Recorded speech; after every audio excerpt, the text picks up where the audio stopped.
Hi, we're Volta Eco, and today we're going to give you a tour of the eCactus app. So let's fire it up. Here we go. Here we have the main page where you can see the home where the batteries are installed. Now, the one we'll be looking at today is a very large home. It has an indoor swimming pool, a huge ground source heat pump system, and several electric cars. So it uses a lot of electricity, and the owners really want to be as green as possible while still keeping the cost down. This was an extremely challenging mission, but let's dive in and see how the batteries have helped. So here's the main image of the property. We can see at the moment the home is reusing 2.3 kilowatts, and that's made up of 1.5 kilowatts coming from the solar panels. It's an overcast day, standard UK, and half a kilowatt coming from the reserves in the battery. We can also see one of the batteries is occasionally sending a bit of excess back to the grid. If we go down the page, we can see the state of charge of the batteries, SOC. So we can see that battery 1, this little lightning means it's currently charging. It's on 29%. Battery 2 is on 40%. Battery 3 on nearly 70%. By clicking on the weather, we can get a view of what's going to be going on the rest of the day, and it looks pretty good. Not too bad. Lots of bits of sun, not too bright, but not bad. So this house will be getting solar today. Next to that, we can see the current modes that the batteries are in, but more on that later when we talk about the devices.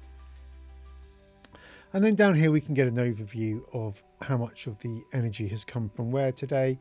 For the house as a total, we can see 29 kilowatts has come overnight from the grid, which would be used to charge batteries, heat the pool, etc. And so far we've had 6 kilowatts from the sun for free. And for the eco warriors amongst us, we can see at the bottom of the page how much carbon the house setup has saved this week, and that's translated into coal. But really, it's the top half of the page that's most useful. A quick overview of your system, what's going on right now, is everything working as you expect it? Wonderful. So now let's take a look at the Insights tab. Don't be overwhelmed by all the colours, you can switch things on and off. Let's start by building up from scratch. So here we can see the home and what it's been using the last week or so, and we can scroll left and right on this, see what's going on. And we can add into here now how much energy we got from solar, how much we got from the grid, and how much the batteries were doing. There's different colours. But to be honest, mainly I look at the day. I want to see what's going on today. Let's take a look at a typical day. This is the energy that's coming in and out to the grid. Now, this is obviously the most important one. This is money. What we can see here is that the house that we're talking about is on Optimise overnight tariffs. So from 11:30 till 5:30, it's only 7p. So what we're trying to do with our batteries is get as much charge in them overnight so that we can use it in the day and avoid the 27p period here, which you can see we've done.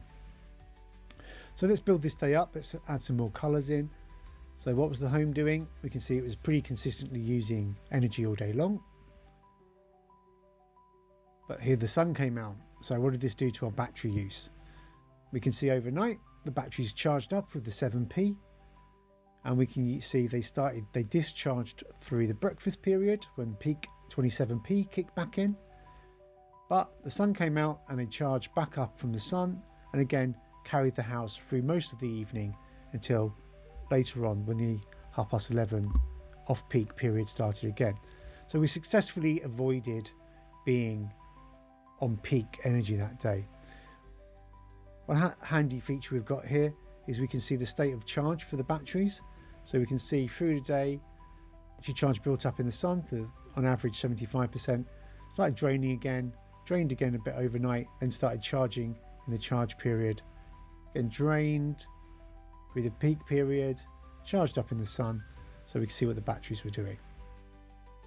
Another useful feature in the Insights tab is if we look at an individual battery, bearing in mind most installations have only got one, this is the default view, Then we can look at what this particular circuit was doing. This is a three-phase house, so we can see that the battery one, click on this lovely heat map and we can see when it's using the most electricity.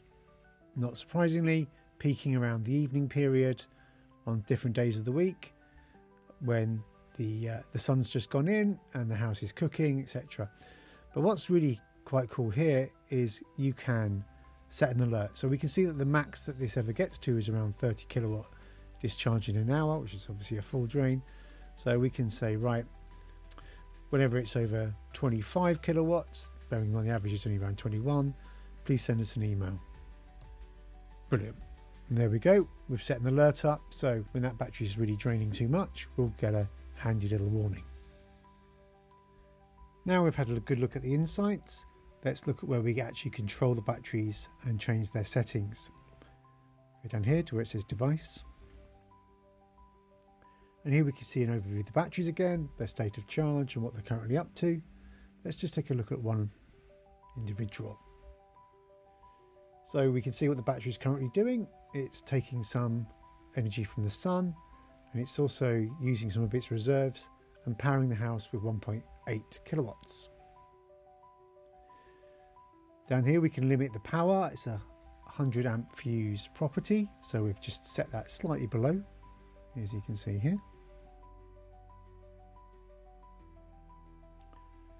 But the really interesting bit is the modes. So there's 3 ways you can set up a eCactus. As we discussed earlier, this house is on overnight tariffs. So as you can see, this battery has been set to charge between 3 and 5:30 in the morning, get a bit of a top up in case it didn't get enough sun or it used its energy in the evenings. So let's give that a little look. We click on this section. At the top, we can reserve a state of charge around 10%. You don't really want batteries to be below that. It's not good for their long-term health. We can do the same thing if it's in backup mode and supplying the house with off-grid energy. The feed-in power percentage is how much of the battery percentage you're happy to feed into the grid. I always feel like this should be called feed out. It's quite confusing, but no, it's feeding into the grid. And again, we can just set that manually or we can pull the little lever. But let's leave that none. Here we can say if we want to export to the grid. And down here is where we set the time. So we can change this. There we go. And that'll charge it up for a lot more overnight. And that's it. You just set the times there and away you go.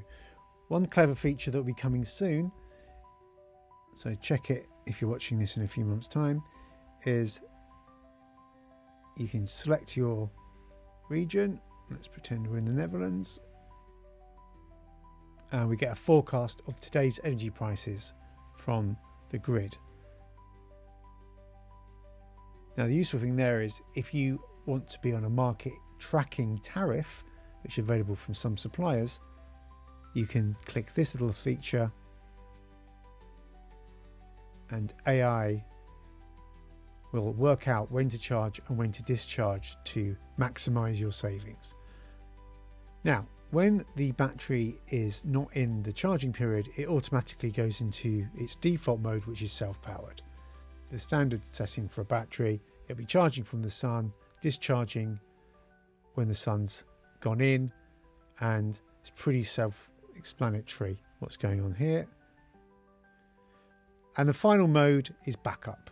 So if you want to save one of your batteries energy, there we go, backup reserve, for if you see a storm coming or you expect power cuts tomorrow, if you've been warned by your electricity board, you can change your battery to just be in backup mode and it will stop using the battery if the house has grid connection. So very handy if you've got energy security worries. So the final area of the app to look at today is the section called Me.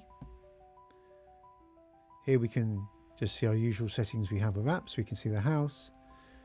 What's very handy here is if you want to add other housemates to your house, if you've got a family or you want to share it with an installer, and you can invite somebody else to be a member of your house on the app by clicking this and getting them to scan that code. They will need to obviously install the eCactus app themselves first to scan the code. Change the theme. Let's go light or dark, or follow whatever your phone's doing. Change the time zones, etc. And of course, update your password. So, and that's it. That's all the features of the app. Now the big question is, did this work? Did we save money? Well, there's one way to look at that. Let's go and look in Optimise. Right, so here we are.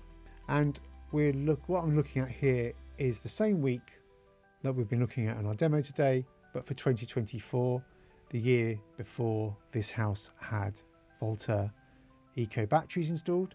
And we can see it's a very high use house, £200 in a week. Again, just to recap, there's a swimming pool, there's a ground source heat pump system, and there's 2 electric cars. So what's happened since we've installed the batteries and configured them in the ways we've discussed today? A big change. This is last week, and as we can see, we're down to £70. So a huge saving. £200, £70. As you can imagine, the homeowners are delighted with these results, very pleased with their batteries, and potentially looking to expand their capacity even more before next winter. And that's it. We've given you a tour today of how the app works, the powerful insights, how you can control the app, how you can share the app with other people, and most importantly, we've demonstrated how these batteries are saving homeowners a lot of money by avoiding peak energy prices. But even without solar, we can see the batteries charging overnight helps houses avoid peak energy for most of the day, saving them a huge amount of money. Thank you very much for watching. Check out our website for more information.